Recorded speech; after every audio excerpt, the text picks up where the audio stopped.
if no one around, then why not me, right? And that's maybe, by the way, a good outcome. Don't be afraid of challenging stuff, challenging questions, challenging tasks. This may become your future. And today we have a special guest who is Mikhail, who is the Chief Data and Governance Officer at Acronis. Probably that was the first time I was thinking a lot about that later. That was some trigger for me not to be afraid of making some radical changes. At least suggesting them. You don't need to run and apply the changes right away, right? Yeah. But to share them with others. The goal, of course, is not to show, right? The goal is to do the change, but you don't need to be afraid to show it. That is very important. I think of it in a different way. One of the areas how you can use AI is your fellow. So it has no soul, it has no empathy, right? It is actually its advantage. Look, someone may have some question and he may think it is a stupid question. So then he wouldn't go to a more advanced, more skilled colleague to ask him because he would be shamed or judged. Yeah. But you don't have this with AI, right? Yeah. When you're open, you can use it as your suggestion fellow. You can ask any question. I agree, fully agree that soft skills becoming more important. Yeah. It's not some person may have it and then if you don't have it, you're done, you will never have it. No, you can develop it. Everyone can develop even soft skills. But it is also work. You have to work a lot to improve your presentation skills, selling, negotiations, and so on.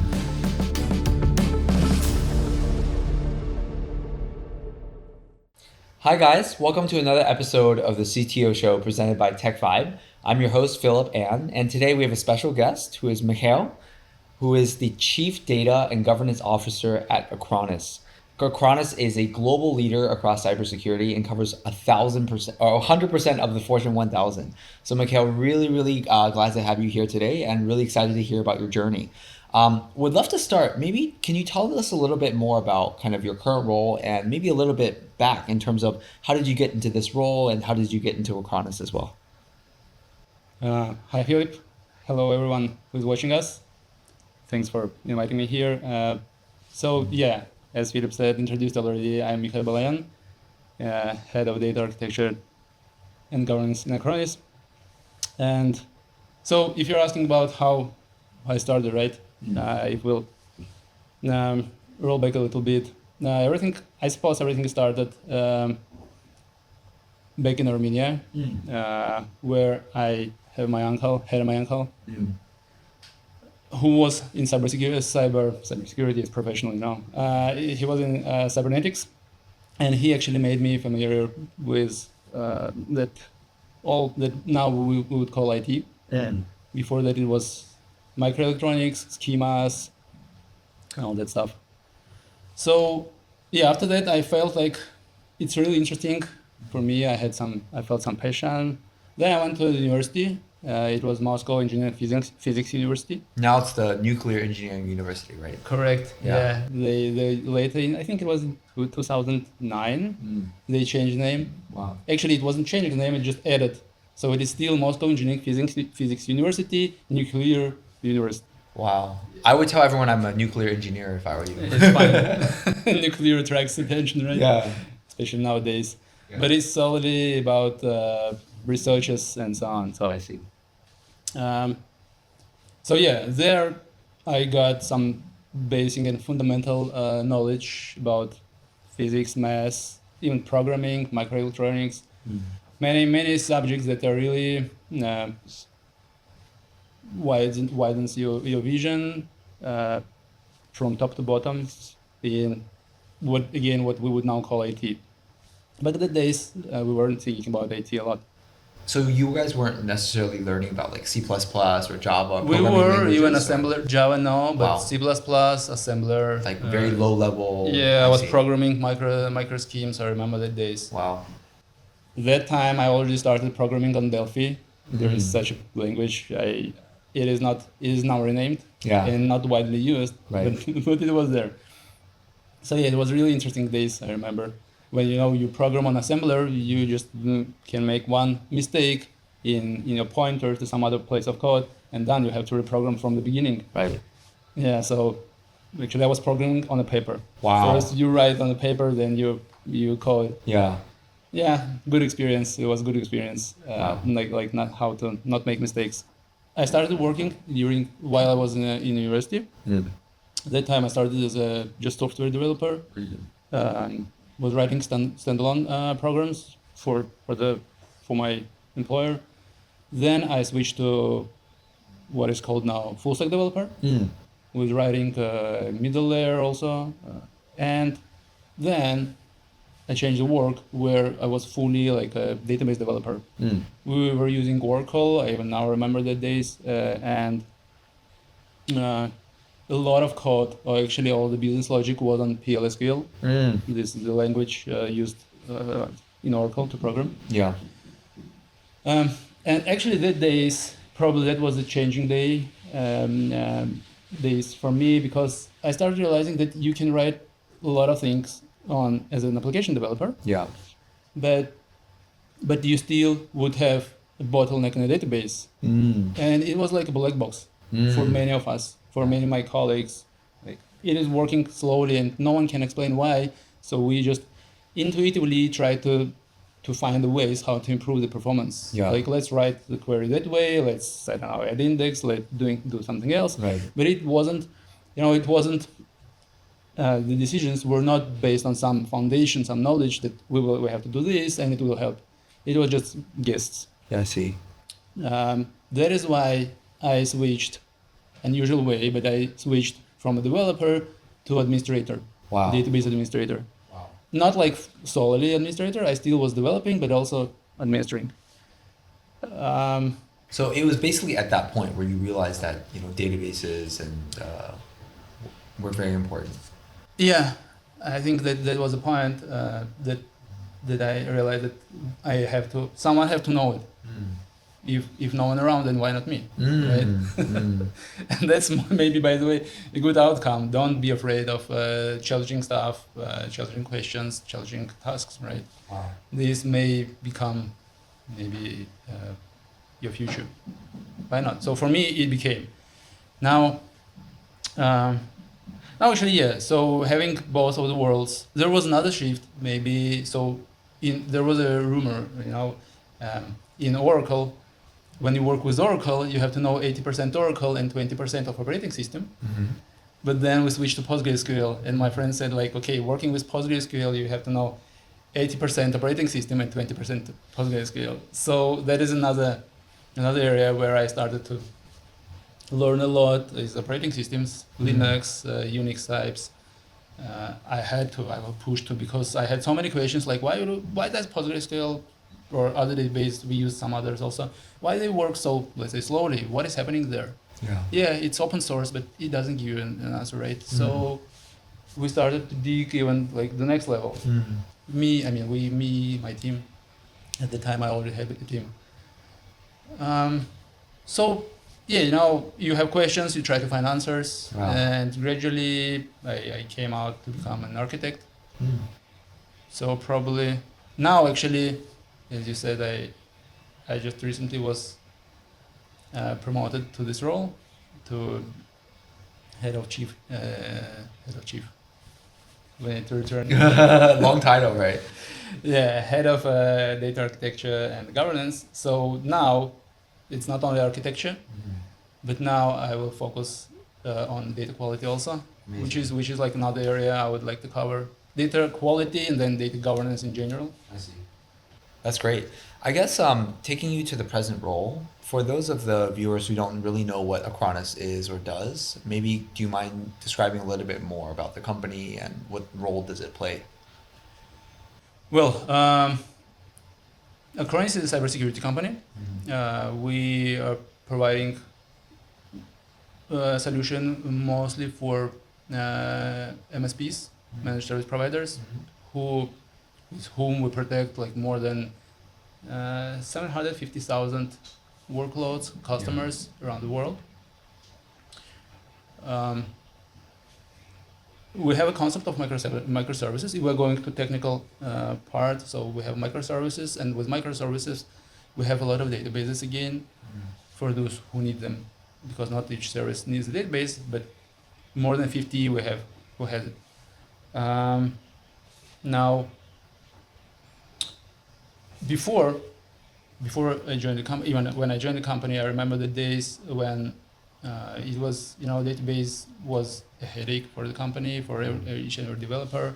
When you need to evolve, right? Company need to grow their business, and for that you need to improve some things, to bring some features. For that you need to do some changes in databases. If we're talking about relational databases, but it was kind of a nightmare for everyone, because everyone knew we may do some simple change and it would ruin the database. Then customers would be unhappy, business would be unhappy. So that was the situation when I came to the company. Nowadays, we don't have that at all. We are doing migrations like almost every week. Maybe some maybe does even every day. And because we just we have a team who share the knowledge with others, like how should you do this and that? How should you work with databases? Because now database is not a black box for us. And we're trying to do the same for others, to share that knowledge as much as possible. If not with the guidelines and documents, then with some monitoring stuff, where everyone, let's say, as I said, we have more than 50 services using databases. But in each service can go to the dashboards we have. We build for them and check, like, okay, this is my service, how much resources it uses in database. It's like transparent. They even don't need to come to us. Everyone in the company can see it. Wow. Then, like, let's say they are surprised, oh, we're using so many database resources, why would that? Then they can drill down and see what queries or what tables are they're overusing, what queries are producing that load. So it's like fully self-managed service. We can say that. Sometimes they would reach us still, like, guys, we have this problem, but we don't know why is it, or we don't know how to solve it. Then no problem. We would share our expertise. We will help the teams. So maybe that's about databases and Acronis generally. Yeah, that's great. Okay, so the first part is like super interesting, which is the data architecture side. But recently you stepped into the governance side. I would love to hear a little bit more about what that actually part entails. So the governance splits into different areas. One of the main I would focus now, my focus will be in, is data quality. So usually in the companies you would have sub-departments, right? Like, it's not only about R&D, but there would be sales, marketing, product management, some other, but that are, at least now, that are our main interest, departments with main interest in data. Why? Because it's good that we now have everything in place for the customer's data. So they're happy, they have backups, they can recover, they have antiviruses, cancer results, patch management, and so on, no vulnerabilities on their side, on their endpoints, which is good. But then we would also like to process the data, their data, not this data, but their behavior. Right? For example, the customer would probably click an interface, they would be interested in some functionality that they didn't use before. But let's say something happens that they don't know how to use, or they're disturbed and wouldn't come back again later. So that would be nice for our teams to know about that. Either, let's say, sales, right? Someone in sales would know it. Oh, look, guys, this person were interested in that functionality. Let's say patch management. And then it would be nice to reach him, either email or call somehow, explaining, like, yeah, we have this functionality, you were interested, we can tell you more, we can have a video call to show you how it works and so on. To guide them through the process. Yeah, to help them, because maybe they really need it. So this is the first, right? But to build a pipeline, you need to have a clear data, which is called data quality, actually. So you need to take the data that is needed to process it for this department's sales, marketing again. This is from one side, right? But you cannot take all the data from customers' data because there are regulations from government. Exactly. And we are presented in different countries, and also we work with data, with customers' data. So it depends on the jurisdiction, depends on the country that you operate in. Wow. You can apply different rules. But generally, you would try to not to touch personal customers' personal data, right? Yeah. So all this you have to take into account when building the pipelines. There are also problems of duplications. You may have many, and that's not some sole problem of Acronis. I faced it many times before. You would have one account physically, but in reality in systems you may have different accounts, and like how are you going to manage it? You may be in a weird situations when you would see two accounts, but in fact it will be one customer, right? Then you would call him 2 times, or you would have sent him the same email, and so it would impact how customers see your business when you're doing business, right? So this is about data quality. Another part of data governance is the security. So data should be secured. You have to apply again the regulations, but you have to do. It's better if you follow some certifications. Protecting your data and providing kind of common frameworks how you handle, process, store, or maybe utilize the data. So yeah, data security is another part. We're a cybersecurity company, so for security we have like a lot of attention to security. Wow. And databases as well. It seems like it's a very multifaceted but very important role. Just anecdotally, some of my friends who do AI companies now, they tell me that this data pipeline, data quality thing, and actually also picking in the right data to feed into the models is just very crucial for actually making LLMs work. So we'd love to talk about AI a little bit later. But I think, when I hear about your career, what really fascinates me is that you kind of shifted your entire focus into databases at a very young age, at a very relatively early part of your career, based on this like intuition that there's a need in the market, right? And I think maybe some other younger developers or younger people in tech may be wondering, how do I also make the right bet? How do I actually predict that this will be such an important trend in the future? Maybe it's not databases, maybe it's something else. But yeah, was there some mentors, or how did you actually make that decision? Or what advice would you give maybe to these younger people who also want to be as successful as you one day, but maybe, kind of riding that wave? That's an interesting question. Of course, I had mentors. I had good people around. But maybe it's not about how I came to databases, but just generally I made some good decisions during my career and had good people around. Maybe not intentionally they wanted to be good people for me, but just now thinking back, I can say that they made some advices that helped me. What were some of the advice that they gave you maybe? Well, maybe one of them I can remember even now. It is so easy. Okay, let me first tell, then I'll explain my thoughts about it. So I was in an insurance company, working in an insurance company, where I actually became a database developer. And back the days, it was 2000, I think 8 or 9, when Oracle presented their Golden Gate solution for replication. But we were like before that. So the people there, engineers there, they built their own pipeline, how to replicate data from one Oracle instance to another.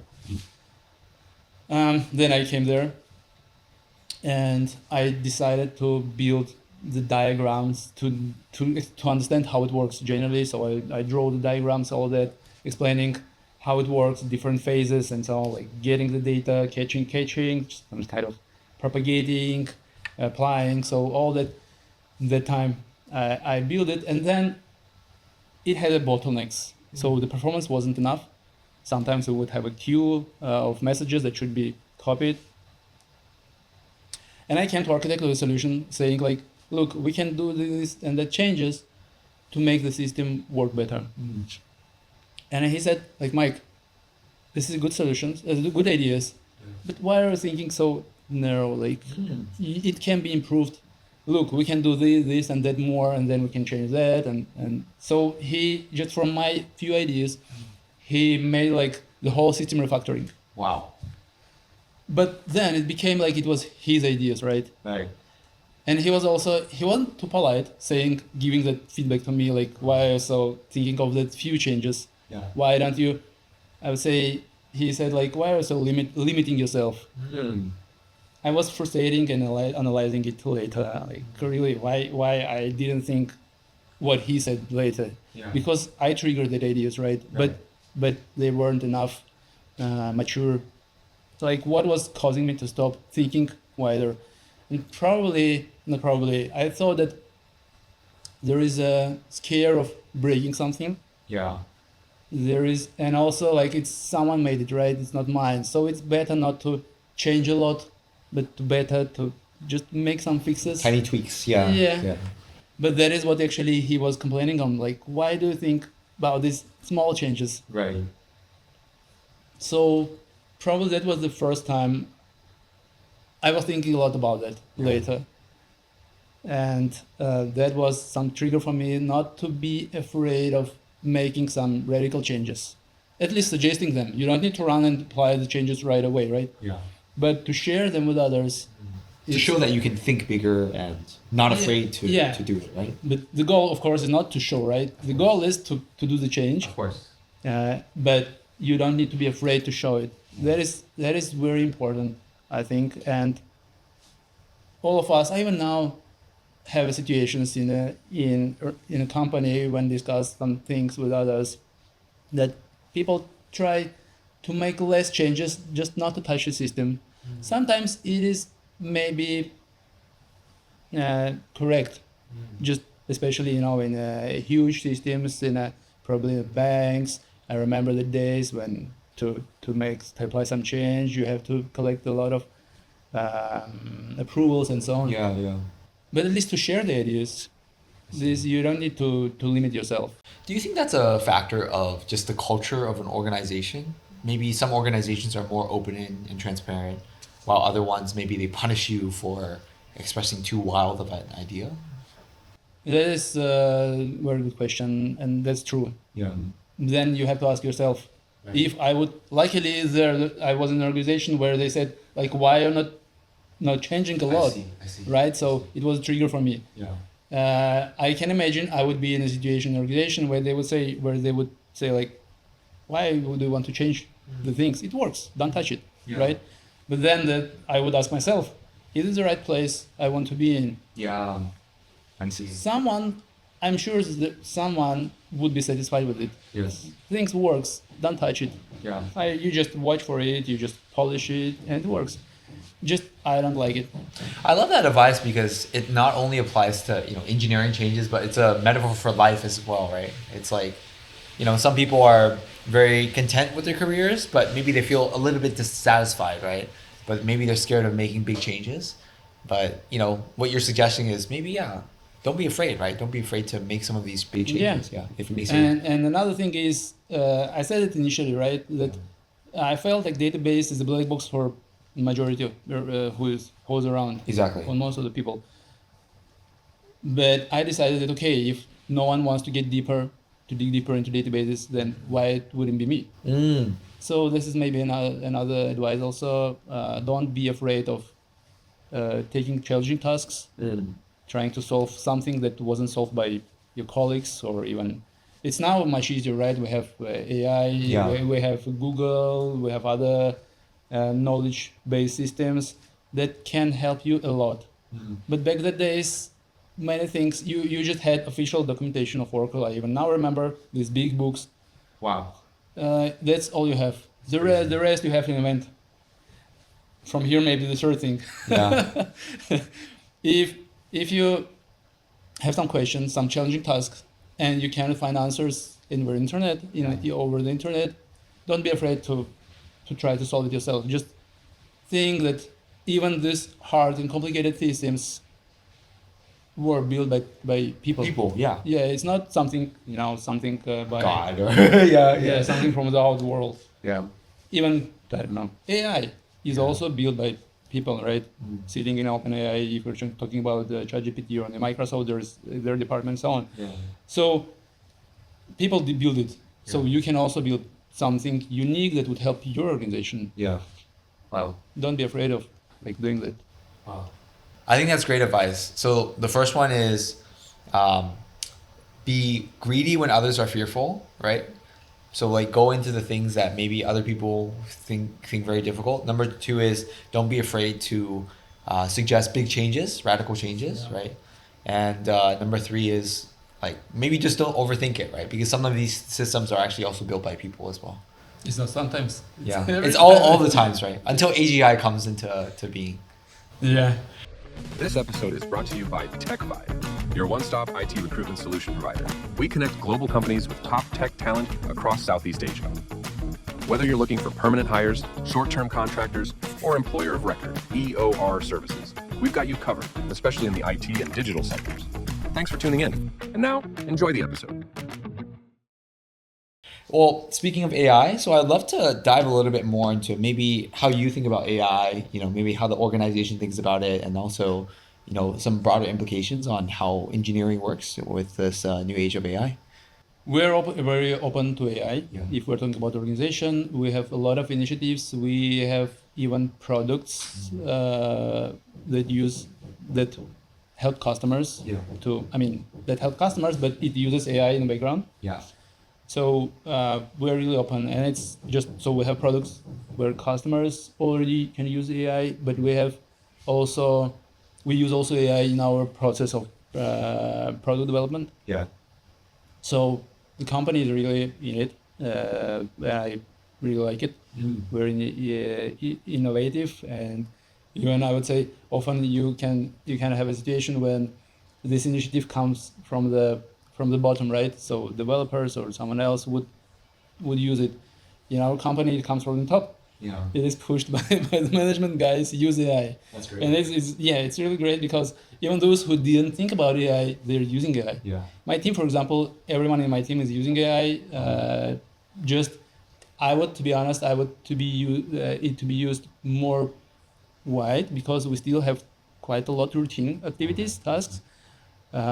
What are the, use cases or, maybe verticals where you found AI to be most helpful so far? So one of them that we wanted to use AI, as we wanted to use AI, it was more than 1 year ago. Back the days, it was OpenAI's ChatGPT 3.5.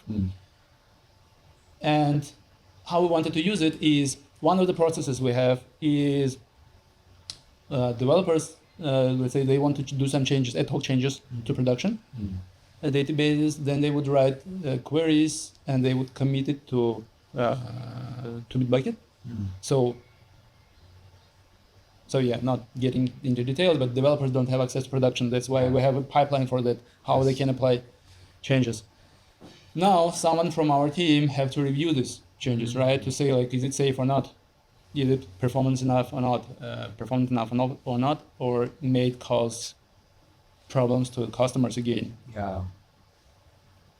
And still it takes a lot of time and it's routine. And many of the operations are quite simple. So just by easily looking with your eyes on the query, you can say that, yeah, it's safe. Yeah. So that part would be nice to hand over to AI. It sounds obvious, but back the days, it was, again, more than a year ago. Yeah.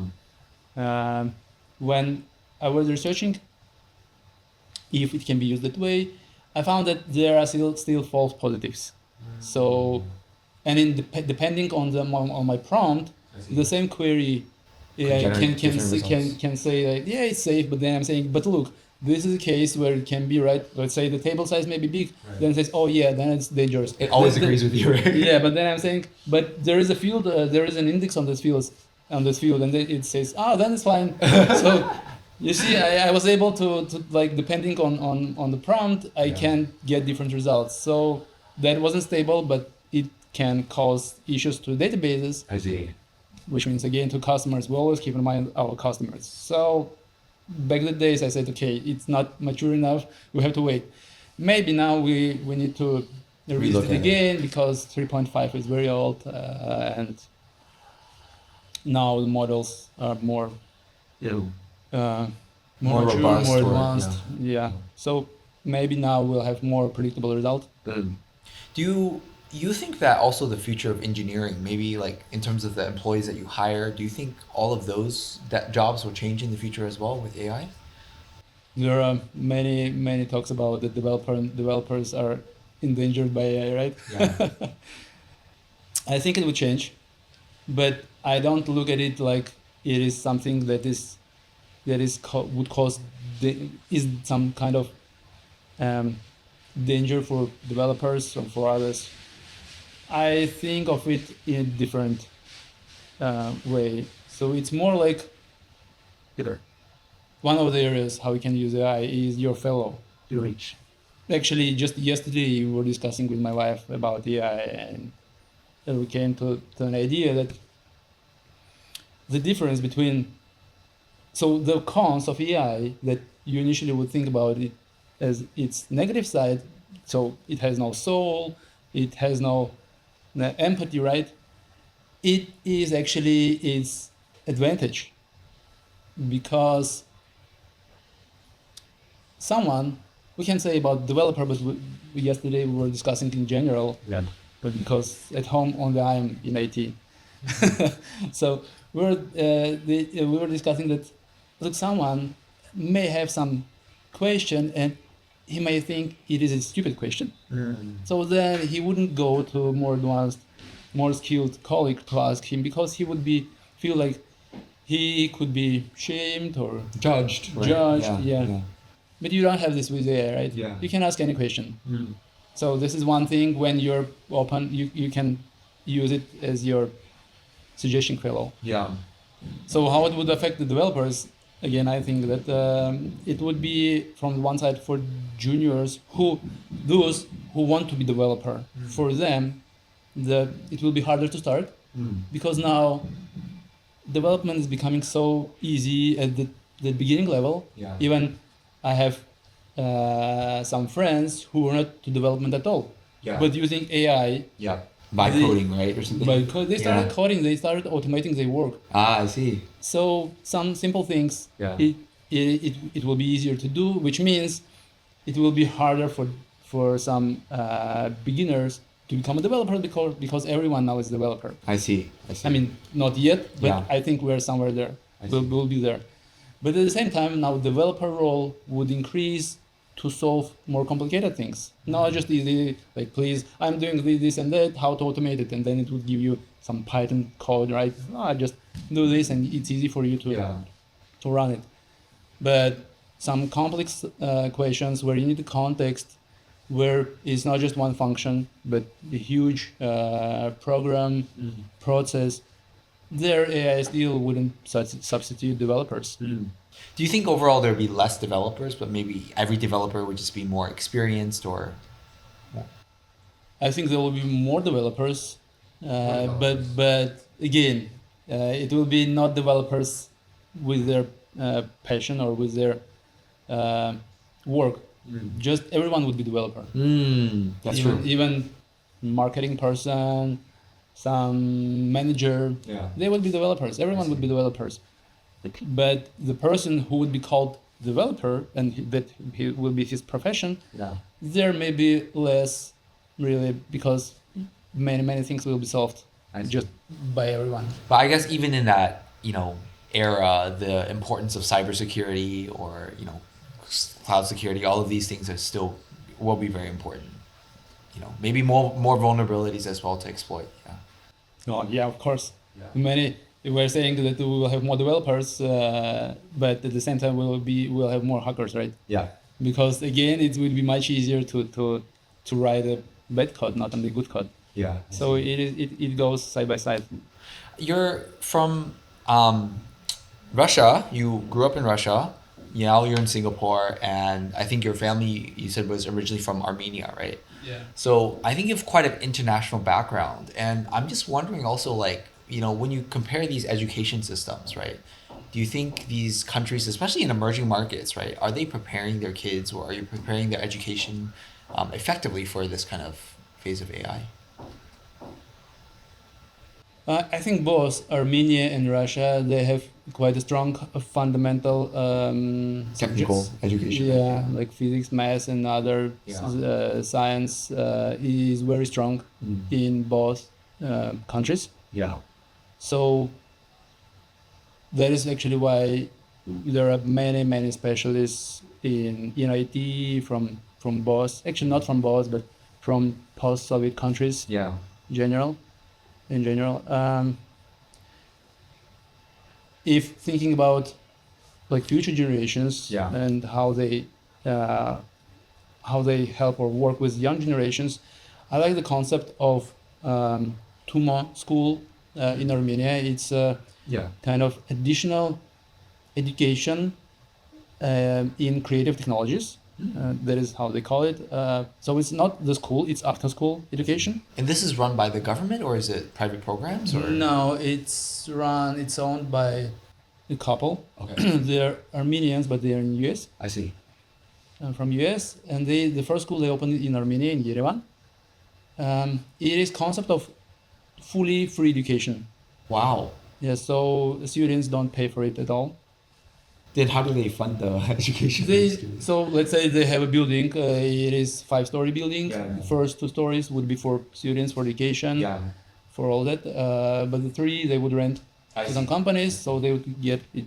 It is, of course, it's not fully about earning money. Yeah. So it's an idea first, and wish to grow up this young generation, to give them an opportunity to find themselves in this world. And what do the students learn in this kind of school? Programming, design, music, drawing. Wow. So there are different areas. What I saw, it was robotics also. Now they're opening, they're working, I was talking with a guy actually who is working now on an AI program also to have this study, to learn how to work with it. Before he said he had a lesson, some set of lessons on how to build a search engine. Oh, wow. So yeah, and actually he said that it was very demanded. Students would come and listen, kind of how to build your own Google.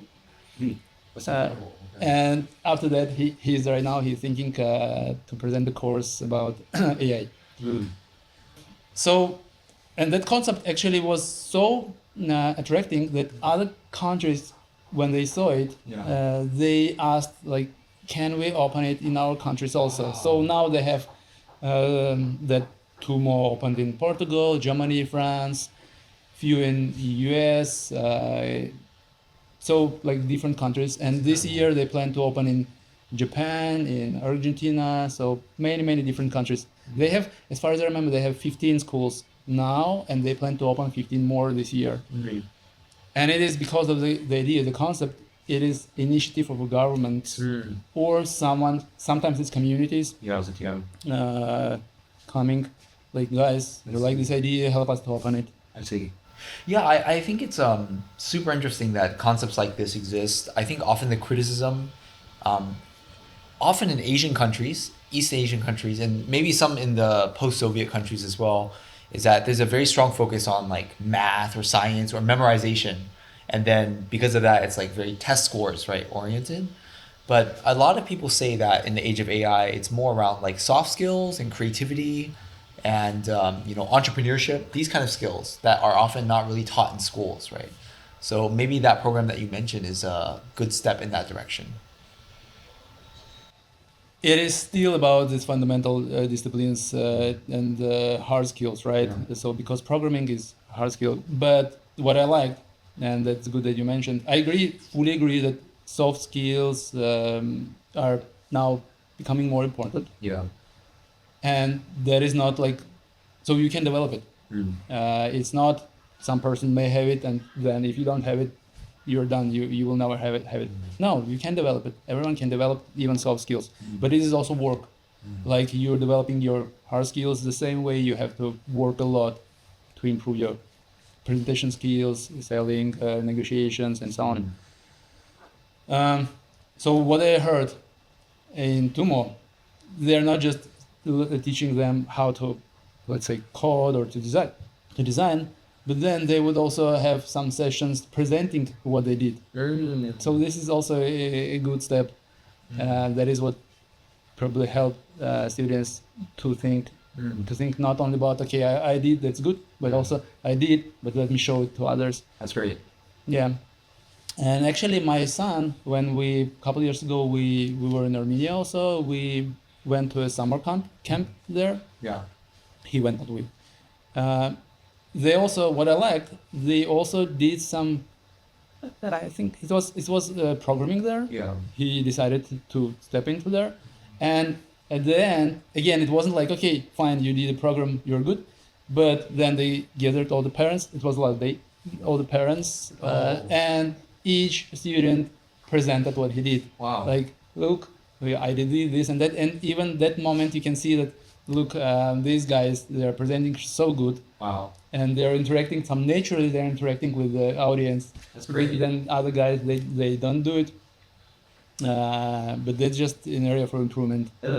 But there is, parents should pay attention if they think it's important for them, if they want it, then it's everything comes from parents, right? I see. Do you aspire or do you want your kid to follow in your career path or become a developer, or I guess how do you even, guide, your kid in this era where things are changing really rapidly, a lot of jobs are changing or adapting or even disappearing? Like, what do you tell him, or how do you want him to grow up? I don't want them to follow my past career, really? But I don't forbid them to do the same. So I want to give them a strong foundation. Yeah. And to try for them to have ability also to try in different areas, to apply themselves, and then it's fully like their choice, should be their choice. But what I'm saying to them is, if you decided to become some to work in some area, try to become an expert. Don't just do some higher level things, not digging it into detail, because the harder the things you do, the more demanded you will be as an expert again.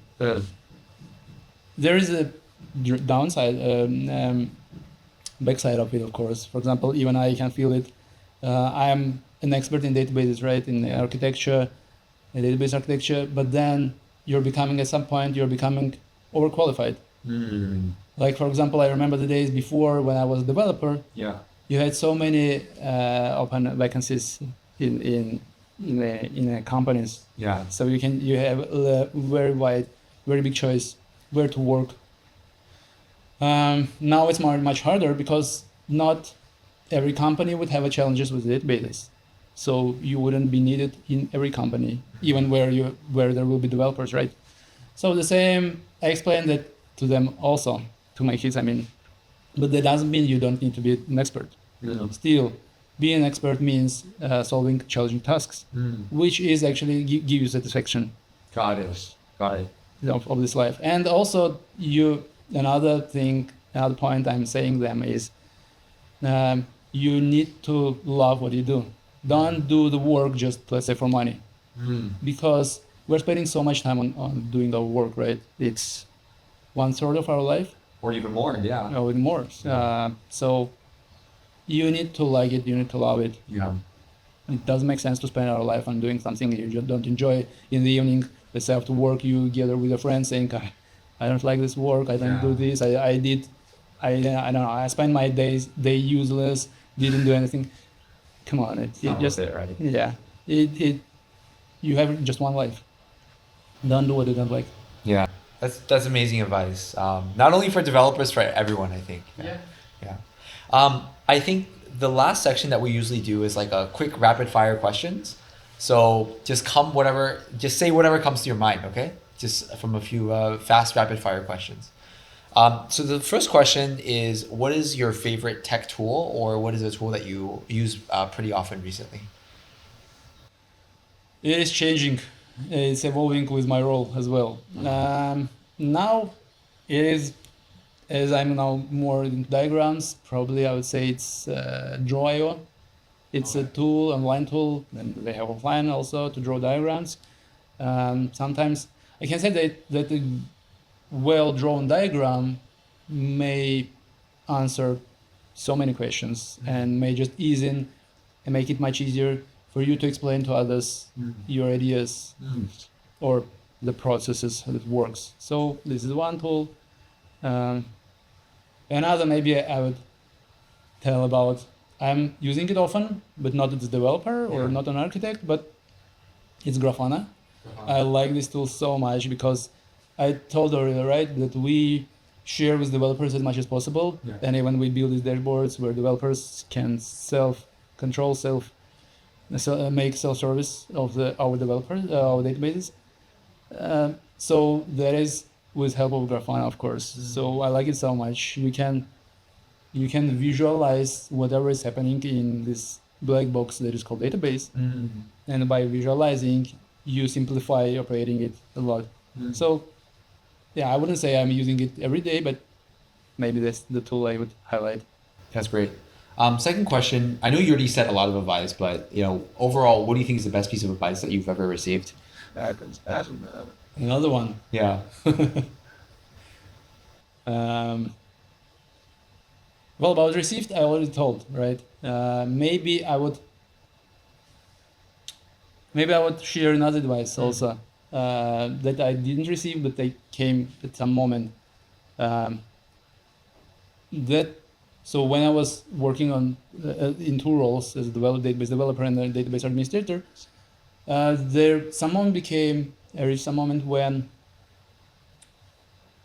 I realized that generally database experts are much less than developers around. So you will have few database experts and dozens or hundreds of developers that want something from a database, which means from the experts. So you will be always either firefighting or doing some routine tasks, and you will not have time for evolving, for improvements, for some strategic tasks. I was in such a situation before, and eventually I was thinking a lot like how to resolve it. What should I do? Yeah. And I came to a conclusion that what you need to do is, it was also a hard decision actually. You need to share all the knowledge you have with others. Wow. Why I would say why it was a hard decision, because actually your knowledge is kind of your job safety, right? Yeah.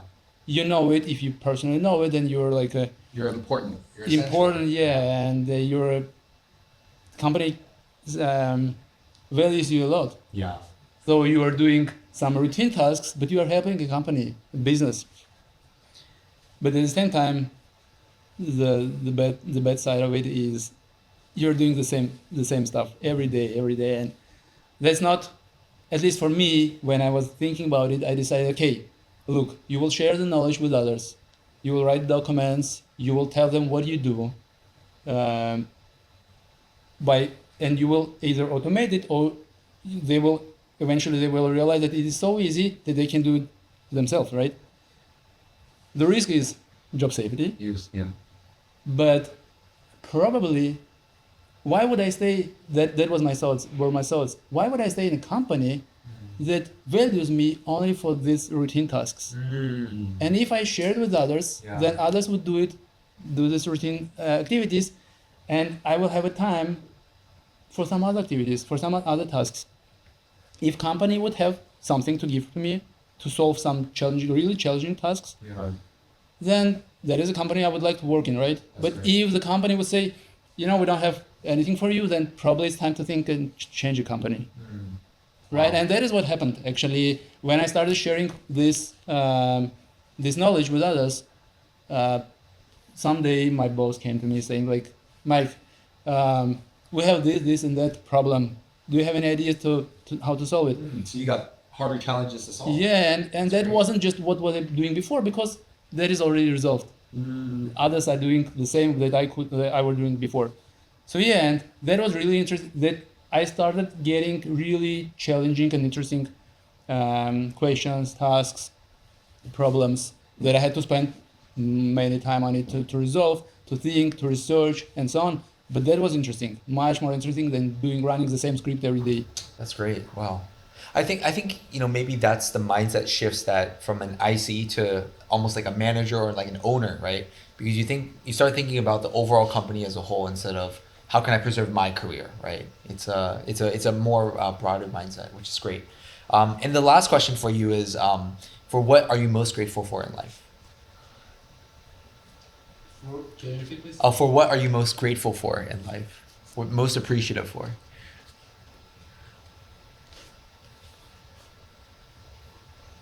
For my family, of course. Yeah. For beginning from the old years, from the young years when I said I had an uncle who actually inspired me into technical things generally. I will now remember how we did so many things with him. Unfortunately, he passed early, but his inspiration on me was a lot. Then my parents who helped me, because no one in my family is in IT. My mother, my father, my sister, no one is around. So I was the first, and they helped me, they supported me, and my wife, of course, who still accepts that being in IT is always too much work, stress, especially when you're responsible for data. Yeah. Then there is another part of stress, all that. So she still somehow accepts me. Yeah, so it's all about family. That's great. Well, Mikhail, thank you so much for your time. I feel like a lot of the advice you shared is very applicable for careers in tech and engineering, how to succeed in your career. But actually, I think we can take a lot of that advice even to your life, right? About, solving tough problems, about not being afraid to make radical changes, and even thinking about the future of tech and AI and stuff. So really appreciate your time, and thank you so much for being on the show with us. Thank you very much. Also, I hope maybe someone will take the advices and grow up, and will be later after 20 years. They will just think, that were good decisions I made. So maybe if you have your inbox open, you'll get some fan mail. Yeah. Yeah. All You right. will have mailboxes that time. Yeah. Who Hopefully. knows? Well, thank you so much, and tune in for the next episode. Thank you for joining us.